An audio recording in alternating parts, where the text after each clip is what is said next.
Mon char était un des premiers à entrer dans Bruxelles. C'était une expérience vraiment incroyable.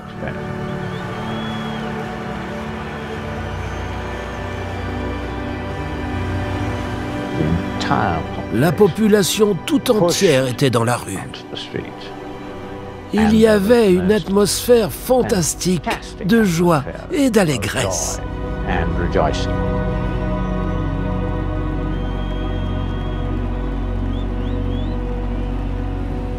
Les gens grimpaient sur nos chars, armés de bouteilles de vin, et ils nous donnaient à boire.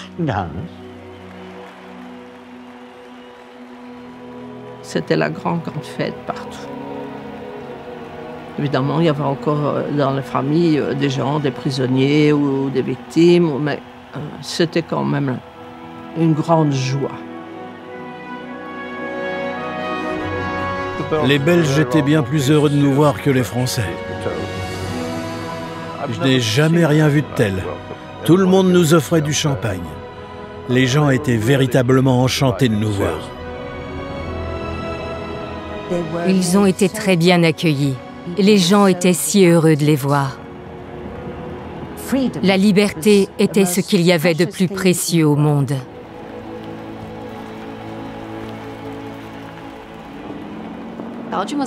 La Belgique était libérée, mais la machine à tuer allemande a continué jusque dans les dernières heures de l'occupation belge.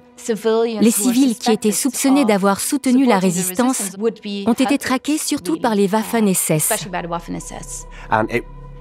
C'était classique de leur part de brûler la moitié du village, si on leur avait tiré dessus, et d'exécuter autant de civils qu'ils pouvaient en trouver. C'est malheureusement arrivé à de nombreuses reprises, à mesure que les Allemands se retiraient.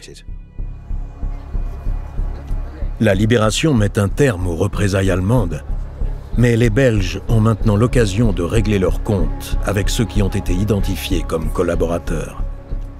50 000 personnes ont été condamnées. Une centaine environ a été tuée dans les jours qui ont suivi la libération, lors d'exécutions sommaires. Et 242 autres ont été exécutés par le gouvernement belge. Beaucoup de gens étaient mécontents de la lenteur des procès et de l'indulgence de la plupart des peines. Un temps de désordre qui est assez troublant et qui m'a fait comprendre que quand il n'y a pas d'autorité, c'est la débâcle.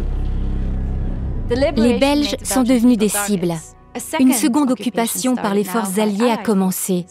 Elle était moins répressive et temporaire, mais toujours restrictive.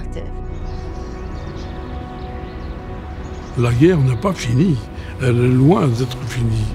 Mais évidemment, la vindicte populaire se met aussi en branle.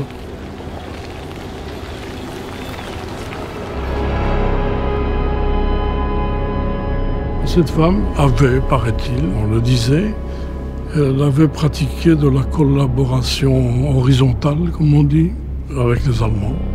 Et la foule, évidemment, voulait la tuer. Et là, j'ai trouvé ça, franchement, horrible. Cela ne s'est pas arrêté avec la fin de la guerre. La bataille pour la mémoire de la Seconde Guerre mondiale ne faisait que commencer.